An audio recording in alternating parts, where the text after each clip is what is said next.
I thought I would just reflect a bit and talk with you all before we get into all the super fun decks and books I want to show you for September, because I once again may have dabbled a little extra into decks and books. I just need to talk and like chat and like just get some things off my chest before we dive into that. So September had some really high highs for me.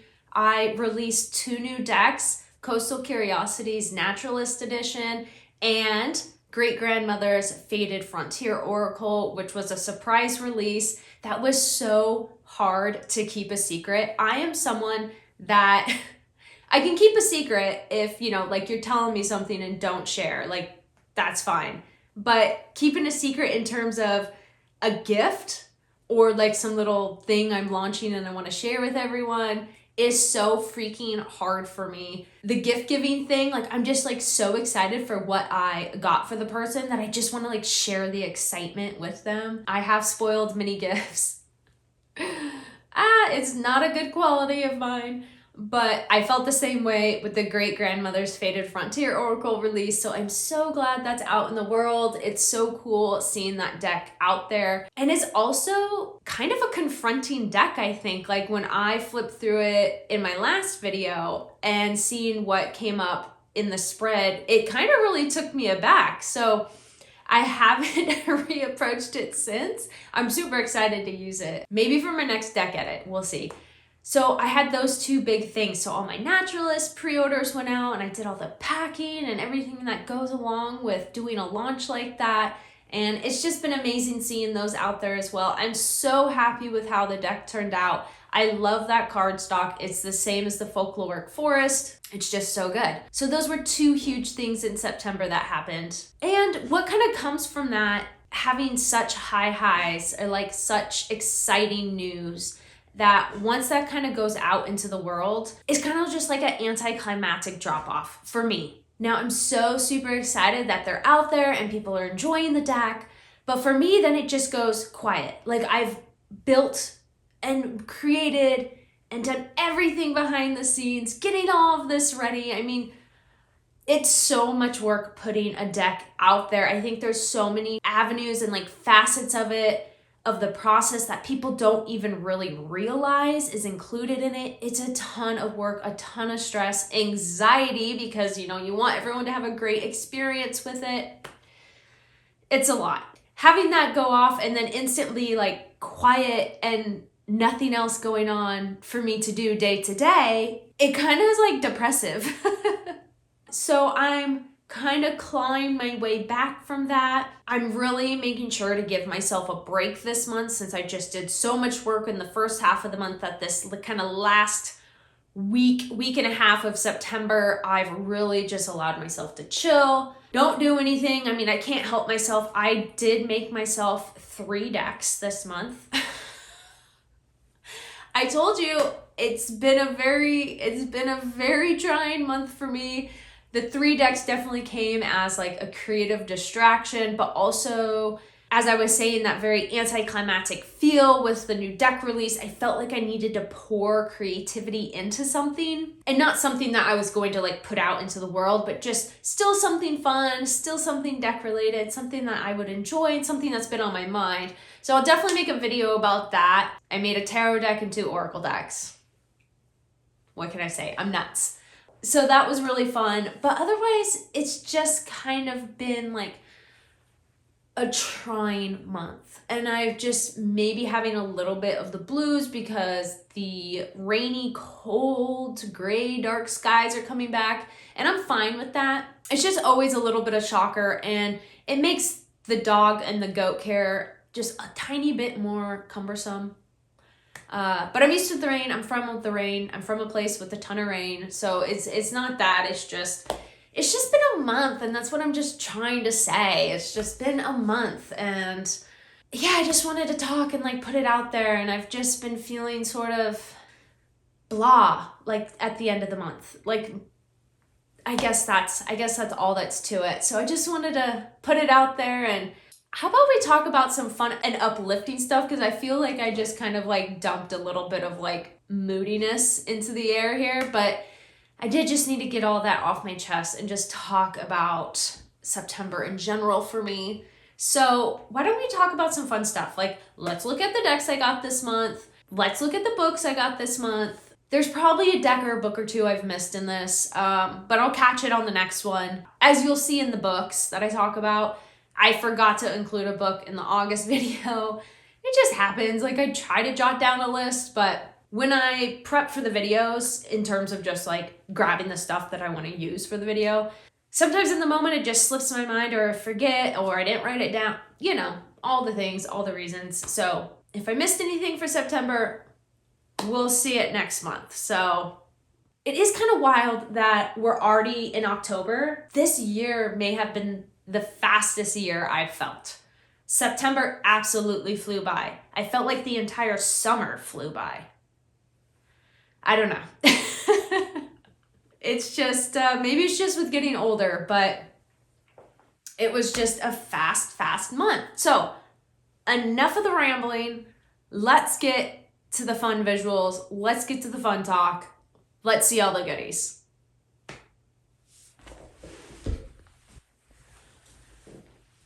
Also, I'm looking a little Christmas as I realized looking at myself back in the camera. This is totally not on purpose. I'm not trying to rock the Christmas spirit early because that drives me nuts. Costco, I'm talking about you having Christmas stuff out in September. No. Okay? Let's give the holidays all their time to shine. So, yeah, I'm looking a little Christmassy with the yellow stars and the red and the white, but I mean, it is what it is. It is a cool sweatshirt. And goats, hello, I have 2 goats, but it supports a farm rescue sanctuary. So anyways, I just thought that was funny and I wanted to include that really quick because I'm like, I look like Christmas, but I'm just going to embrace it.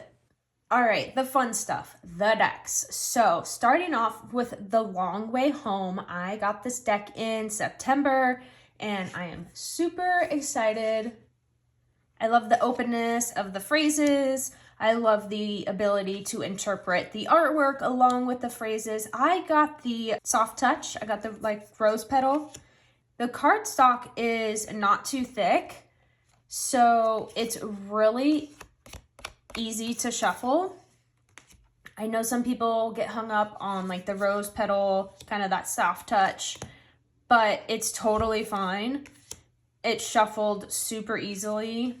I really enjoyed it, actually. I kind of hemmed and hawed over, like, do I get the matte? Do I get the soft touch?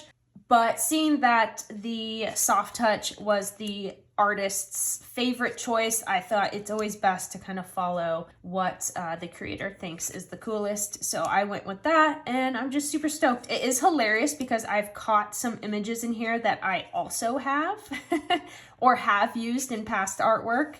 So that's always funny and pretty interesting and cool to see as well. So I'm super excited for this one. I feel like it has fall vibes, but it's definitely like an all-arounder time of year deck. I mean, you can see this is very like summer. So yeah, anyways, it's just really cool. I'm really excited to get to know this deck more. I have been super drawn to wanting to use it, but I am sticking to my deck edit. The Sundown Fields, which was my end of summer into fall deck edit, I'm still using that, although it's one, I'll just be 100% upfront, it's one I'm not clicking with 100%, and I think because I already had it curated and in my consciousness like a month before I recorded the video, so I just feel like I've already kind of moved on from it, but that's just a tangent side note. Anyways, super thrilled on this. I think this will be one that I want to pull into my next deck edit, but we'll see. Maybe not. We'll see. But I'm super thrilled about this. We have the Chicken Tero that arrived in my collection in September. How cute is this deck? I remember when it was on Kickstarter. What was that, like 2-3 years ago? I don't know. Please, time has just been like so weird for me. But I remember it was out. I didn't back it, but I didn't really have a reason why. It was just one of those where I didn't go back to it before the campaign ended, and then it just totally fell off my radar. And it recently landed back on my radar, and I was like, oh my gosh, I must have this. This is too cute. I love the borders. It's so folksy. It's so country. Like, it's just super cute. The illustrations and the colors and the textures are gorgeous. I love this deck so much. I haven't found the best pairing for it yet, so I haven't exactly connected it on that level, but I just feel so happy every time I look at this deck. It's just beautifully done. You should definitely get it. Very riffle shuffle friendly cardstock. I don't riffle shuffle, but it has that nice flexible thin cardstock. It's just a gorgeous deck, and you should definitely pick this up if you are an animal fan or you just like beautiful illustrations. It's stunning. How cute is the illustration on the guidebook and the box? Yeah, it's just really well done. So, looking forward to playing around with the Chicken Tero some more. It is in my recent deck edit. I slid it in right at the end because I was just so excited to use it. But I really kind of rushed it because I don't have the pairing that I love. And the pairing that I did in the deck edit just isn't like clicking. And that's okay. Sometimes, I mean, that happens. You gotta try. So if you have this tarot, let me know what you love pairing with it. I definitely want it to be the star in the spread, especially because it has such bold yellow and busy red borders, which I'm laughing because it matches my sweatshirt in the opposite way. I guess that's a good sign to leave it here. But yeah, definitely let me know if you have a beautiful pairing for it. I just need to play around and try to find one more, but Chicken Tero, super cute, love it. The walking meditation was kindly gifted to me by my dear friend Danielle, and I love it. It's so gorgeous. I've always had my eye on it. It's all of her photography, and can I just say, before we even get to the cards, this second guidebook, because it comes with 2 guidebooks, but this one is all about walking as meditation and Danielle's personal practice. This is stunning. It is so good. I was crying on the first page. It's so good. This is such a unique aspect to a tarot deck. I have not seen it done before. Not that I know every single deck out in the world, but in my collection, I don't have anything like this. It's beautiful. So it uses the nature photography, and I think the pairings to the tarot work exceptionally well. Danielle has a really great eye for what animals to include in the courts and what elements of nature to include elsewhere. It has a very kind of like painterly filter on it. The photography and the imagery used really can make this a year-round deck, especially as that really great nature layer to your spreads. I don't know about you, but for me, I'm always kind of craving something, whether it's a theme, whether it's something visual. I can just always like have that bit of that element that I'm craving or missing in a reading. And I feel like when you're kind of itching for that nature, that very down to earth, grounded aspect to a reading, definitely pull this out. It's just a really beautifully done nature deck. And it's funny because I grabbed it for the video and I thought for a second it was her autumn deck, because she is so kindly sending that one my way as well. Thanks, Danielle. Then I thought for a second it was that, and I was like, wait a minute, no, I don't have that here yet. This is the walking meditation. Like, get it together, Lennox. So anyways, I'm excited to get that deck, and you'll see it in my next one because it just hasn't gotten here yet. So, oh, I love that. If you're someone who loves the outdoors, loves to walk, loves to meditate, and I don't mean just like meditate in the very like rigid expectation that people think meditation is. No, Danielle walks you through this. This is such a good all-around nature deck. I like can't say it enough. And it also feels very fitting for this time of year. That's why I'm like, it's feeling so fall.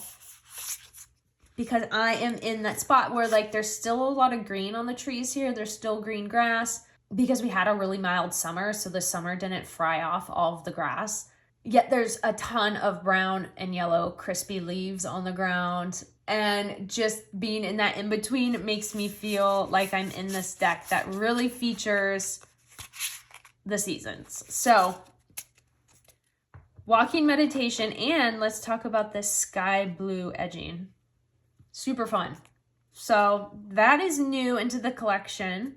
This deck I totally got on a whim. I just kind of fell in love with it in an instant. I definitely was familiar with it. I know it's been out there. I didn't realize it was a limited edition run.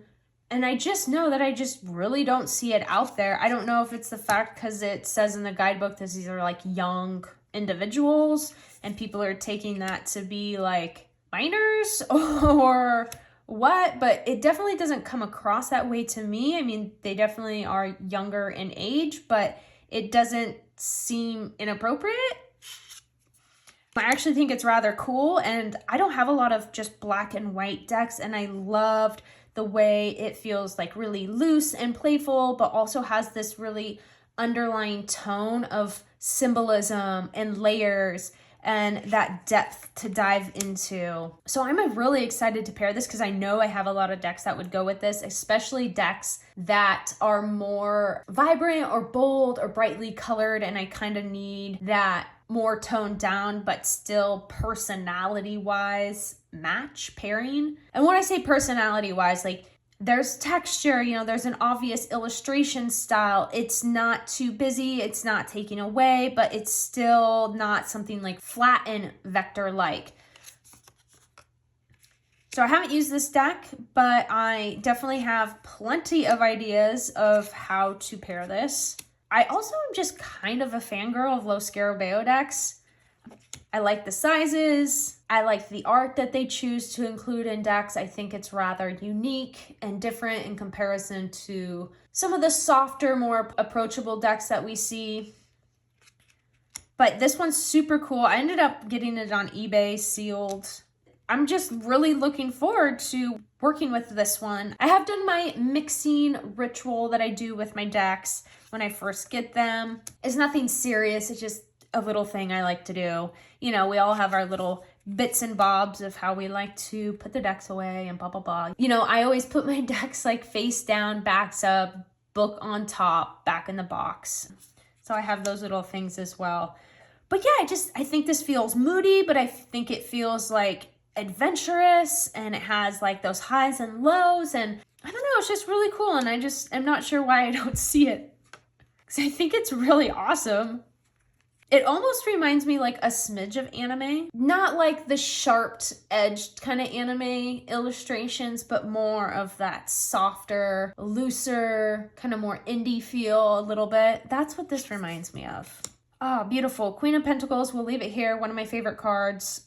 Love this one so far. Can't wait to work with it in the coming months. I definitely think it will rear its head in maybe a winter into spring. I really want to pair it with super vibrant, bold decks, and I don't know if I'm in the mood for that, but you know what? When I make a new deck edit, I might be. So who knows? We might be seeing a bright and bold winter deck edit. I would not put that past me. So I got this deck secondhand on eBay. I saw a lovely individual on Animals and Arcanas, Tegan's Discord, and she shared this deck that she found at Goodwill, and I was like, oh my gosh, I have to find this. And look at the backs. So it's super cute. I really like how realistic the illustrations are, but they're still like super vibrant and bold. I guess just in that theme, because I'm like, the last one, I'm like bold and brave, vivid and poppy. The animals aren't corny, and I feel like sometimes with animal decks, they can go a little corny. And this one keeps true to the realism of nature and animals, but still feels like it has a style. And I like that a lot. So I feel like for this one, for me, will definitely be one that would be more of like a daily pull, or just one of those single card pulls when I just want a quick little message. And they're very neutral messages, obviously tailored more to kids. But in the guidebook, it talks to like the parents, you know, the adults. But because I love animals so much, I thought this was a really cute animal oracle. I think it's only like 24 cards, but it covers a good ground of animals, and they are just adorable. And you can find this for very reasonably priced on eBay. My cards are in great condition. The box is totally banged up, but does that really matter in the end? Not for something like this. So this is just too cute. I've just been too thrilled with this. We might as well just see it to the end since there's not that many cards. Well, well, well. Okay. I took advantage of the Llewellyn sale and I picked up a few decks. One was a pre-order, so I pre-ordered the Wicked Moon Tarot, which should show up any day. And then I got these two. So I got the Nicoletta Ceccoli, is that how you say it?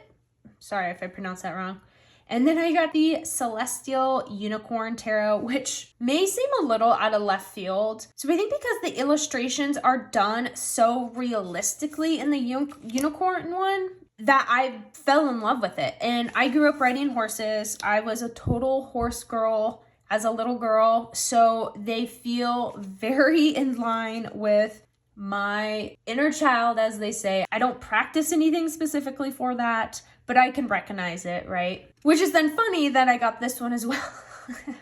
But I do know there's a lot of good things that are said about this one, and I figured, oh, to take advantage of the sale and to get the free shipping and everything, I might as well throw it on and get it while I can at a good price. So I did just that. I haven't used either of these yet, but I've definitely flipped through them and mixed them up.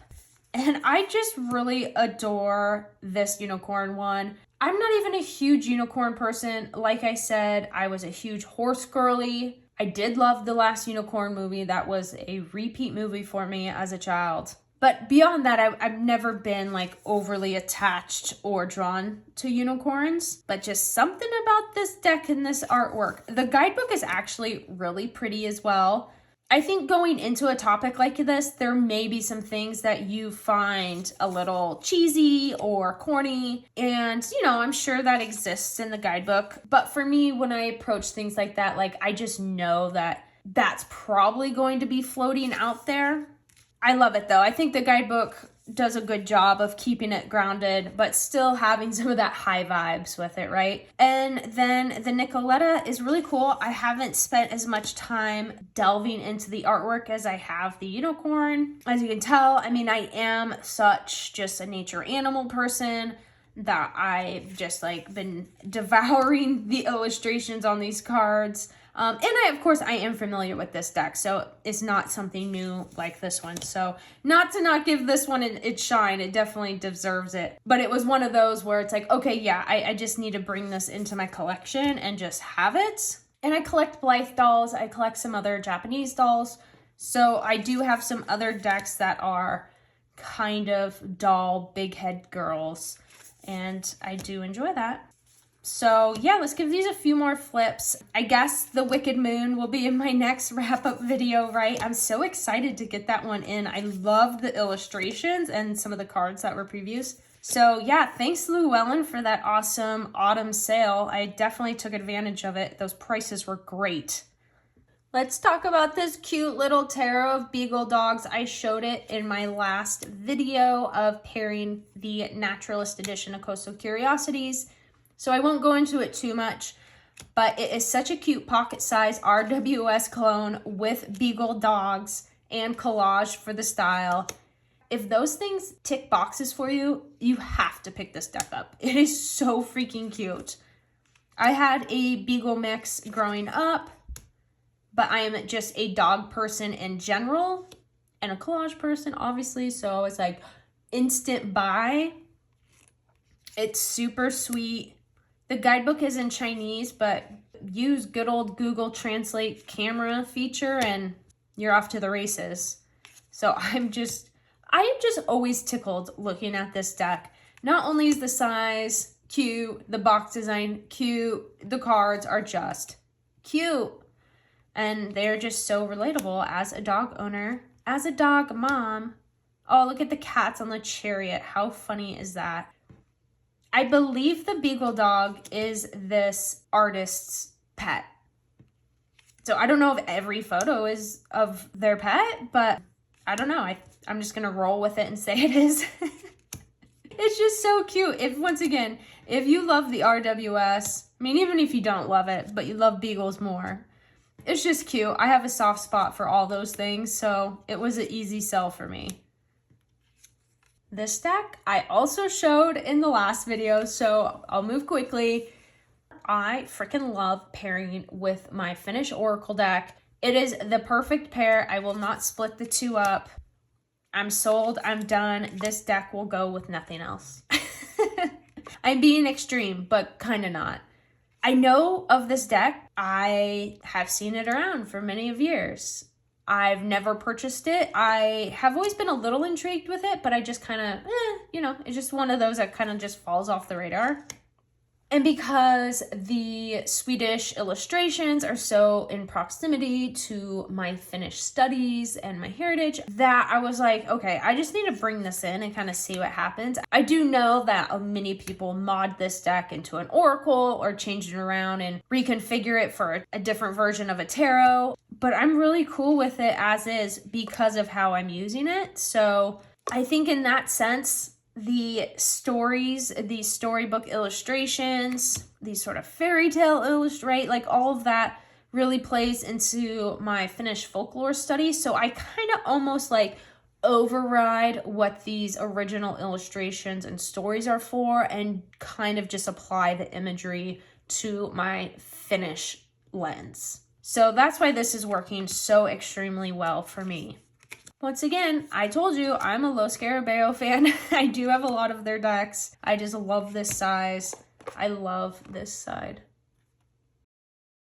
But so I think an older version had green border on the edges as well, right? I do think that's it. So I think this is nice that they opened it up and just did the borders to the top and bottom. I think that makes sense. You know, and all the extra bits of design. It's unneeded, but you know, it gives it a vibe. It gives it a feel. So I can rock with the, design choices that play into the illustrations here. Yeah, really, really, I feel like I should have just had this deck like so long ago, and now that I have it, it feels just like such a natural fit.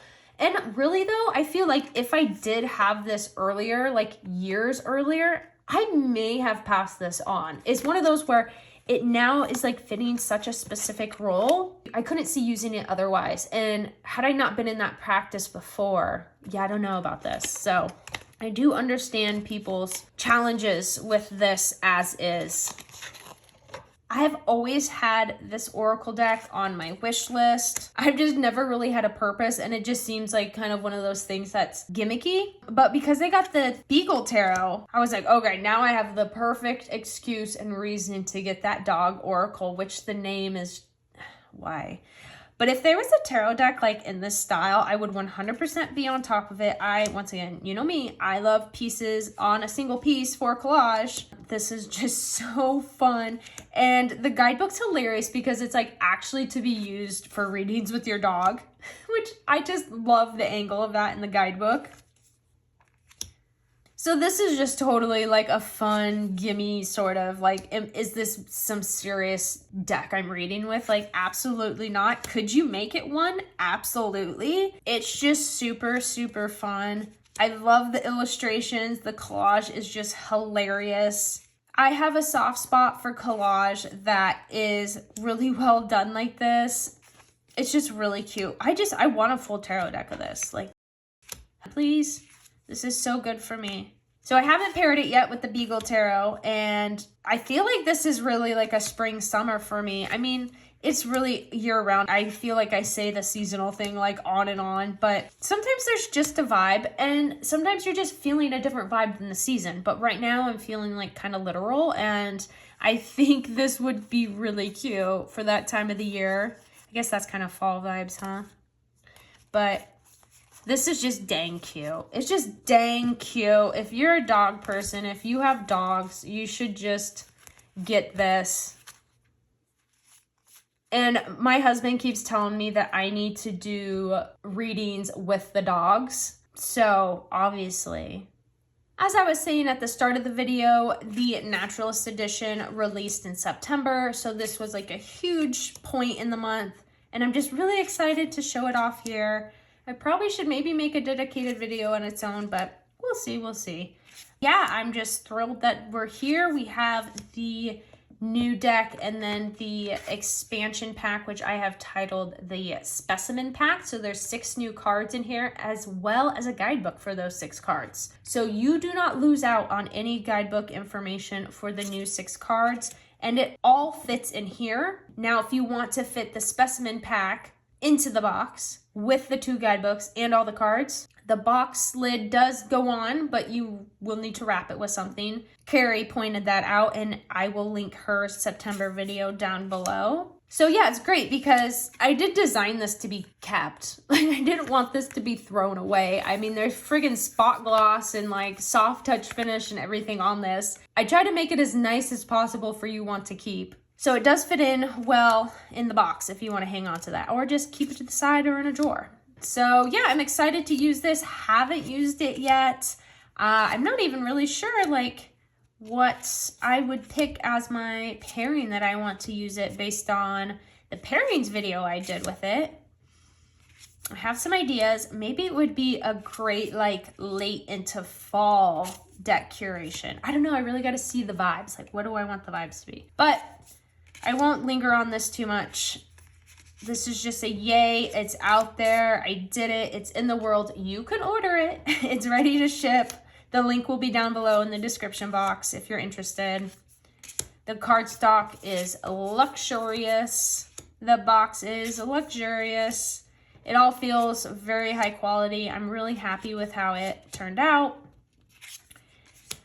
The guidebook is restyled, relaid out, new information added. I did not include this sort of dictionary definition to the keywords before, and then I edited and rewrote some, if not all, of the card entries. The meanings and like the concepts are still the same. I just rewrote some of it that was a little clunky. And then here's what you get in the Specimen pack. So same exact thing, just a little tiny guy. But I've been loving seeing these pop up on Instagram and in everyone's YouTube videos. So thank you so much. You can find any videos that cross my path in the playlist on my channel. I try to save any video I see with my deck in it. And the last deck we will get into is my other new release, Great Grandmother's Faded Frontier. It is a very cute pocket-sized deck and a pocket-sized number of cards. But these are all my original handmade collages, the first time in deck form. I made these collages almost 10 years ago. My great-grandmother passed away over 10 years ago. And this is just a really cool way of me layering my story, my personality, my perspective onto my great-grandmother's.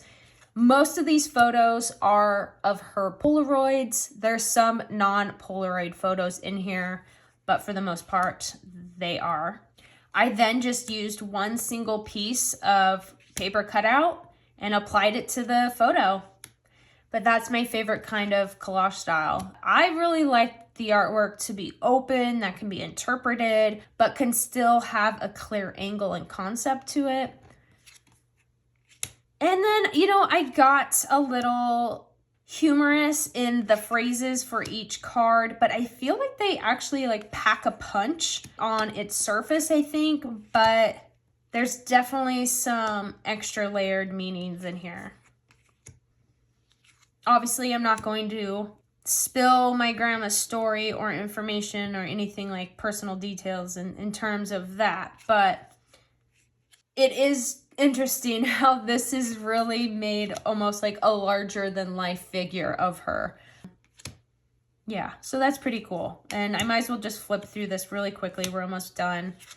There is a dedicated video to this if you want to hear more about the deck and just see a kind of a slowed down one-on-one video of this. I will link that down below. But this also came out in September and it is limited edition. I'm already over halfway sold out of these. So if you're thinking on it, definitely get one. These are the backs.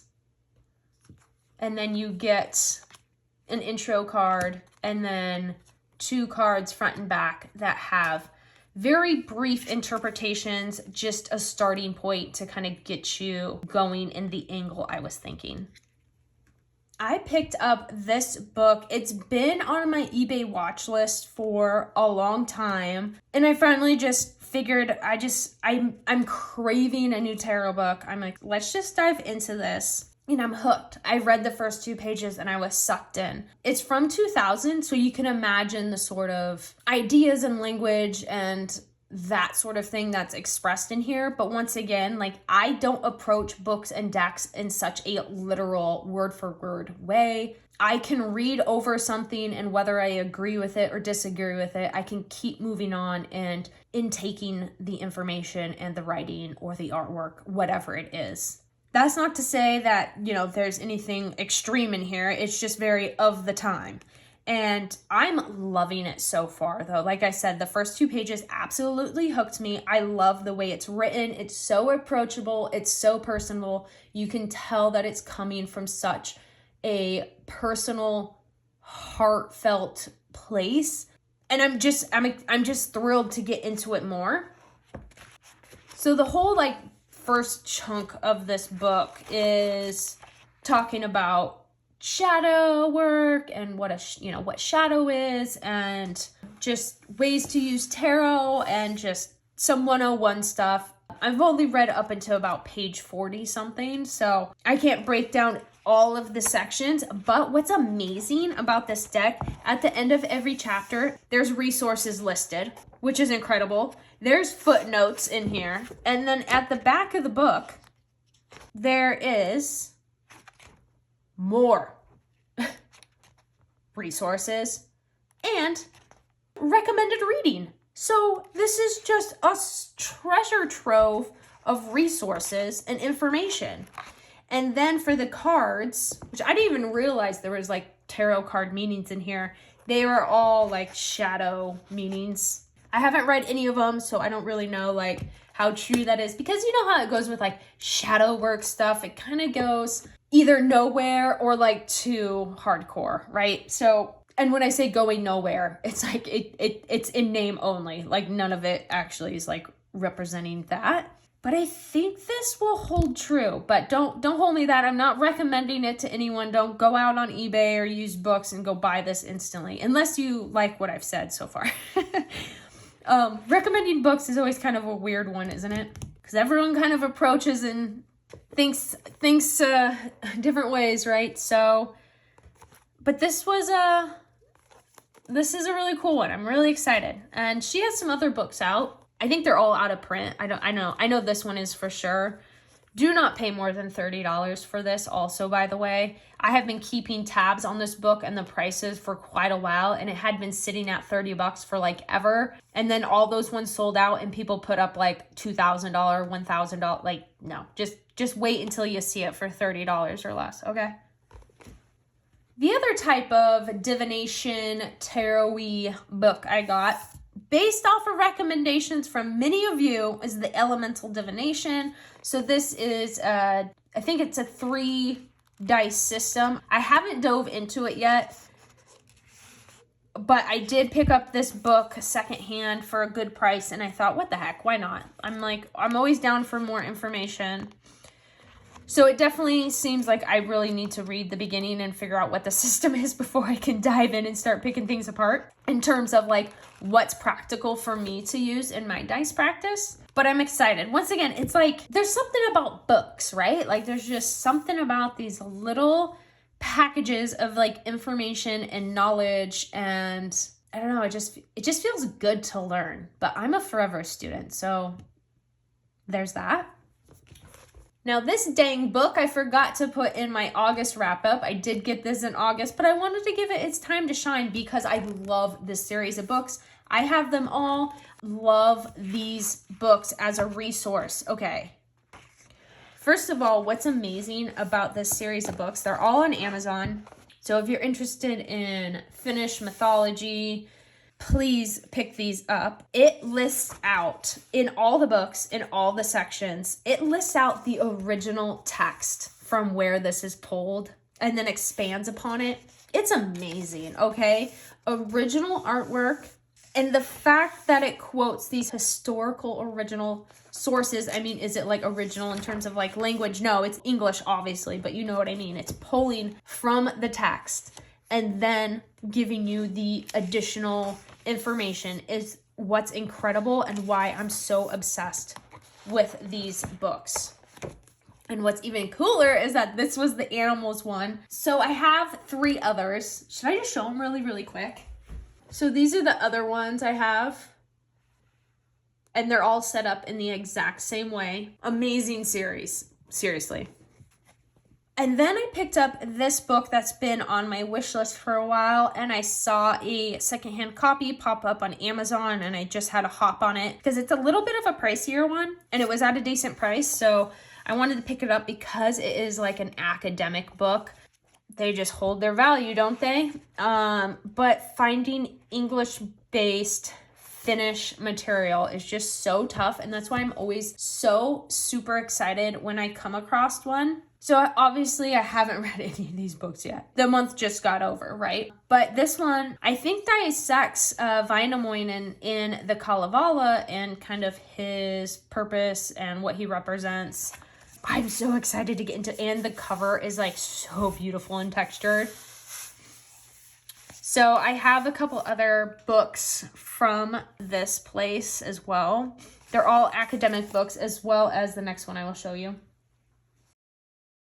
I picked this one up secondhand as well. I have had my eye on it for probably almost 2 years, and I was only able to find it available in Finland, and I just never pulled the trigger on it because while the book price itself was like super budget friendly, the shipping kind of pushes it over the edge into like a pricier book. But I found this secondhand, and this Studia Finnica, I have a handful of other books by them, and what I'm really excited about this one is that it is just all about the people, the living, the lifestyle, and super mundane, everyday information, and I am thrilled. I mean, we're talking from dresswear to occupations to institutions, special days of the year, beliefs in medicine, towns and communities. I mean, it is just breaking it down in such a substantial way. I cannot wait to tap. I mean, obviously this is one that you have to take your time and just go through section by section or as you see fit for the sections, but I'm just so thrilled. I have a couple other like academic Finnish folk and mythology books, and they are really awesome reads. They're just heavy, and it feels like I want to be fully present when I read those. So they definitely take me time to get into, and I haven't finished one yet because I kind of keep starting new ones. And they're also just ones where, you know, you kind of got to come into it maybe section by section and not start to finish. But books are just one of those things where it's great to just have and buy, and they're always on your shelf and you can come to it, you know? Like, I just worry that eventually things will start to get too far out of print that then they're out of my range of being accessible. So even though I was feeling a bit of those like September blues that I explained a bit about in the beginning, after walking through all the goodness that entered my month, I'm feeling a little lighter, a little chippier. It was just an emotionally and physically kind of taxing month, perhaps, you know, and like I said, nothing like extreme, nothing, you know, detrimental to anything. It just was that kind of vibe for me. But looking through all my decks and books really brought me so much joy. And I wanted to shout out Badger from Animals and Arcanas Patreon for the month of September. This was the animal. So these were my 2 altar cards. I didn't get to work with Badger too much this month because I was so busy with my deck and work and all of that, but it was definitely always in the back of my mind and out the corner of my eye because my altar space is right over to my left. And I just really love the way these 2 cards represent Badger. I actually have never seen a badger in person, and apparently the 2 states that I've spent the most time living in have badgers. I've never heard one person ever talk about a badger, but we have them. So I don't know, maybe the tides will turn for me and I will see a badger finally. That would be awesome. I would love that because like I said, I haven't. So I hope the end of this year continues in more of a positive direction for all of us. I will need to figure out like what the heck I'm going to do when the sun sets at like 4 p.m. here and I have no lighting for videos. That will be interesting. So we'll see how that goes. I'm still really loving putting up content up here on YouTube. So thank you so much for joining me here. And also, not to be like annoying, but if you're liking what I do, definitely subscribe. That helps my channel so much, and it helps signal to YouTube and the robots that people are enjoying my work here, and hopefully they'll share it to other fellow enthusiasts as well. So do the YouTubey things, as they say. And until next time, I'll catch you then, I guess. I don't really have anything clever or witty to wrap up with, so I'll just leave you here with the end. So until then, bye.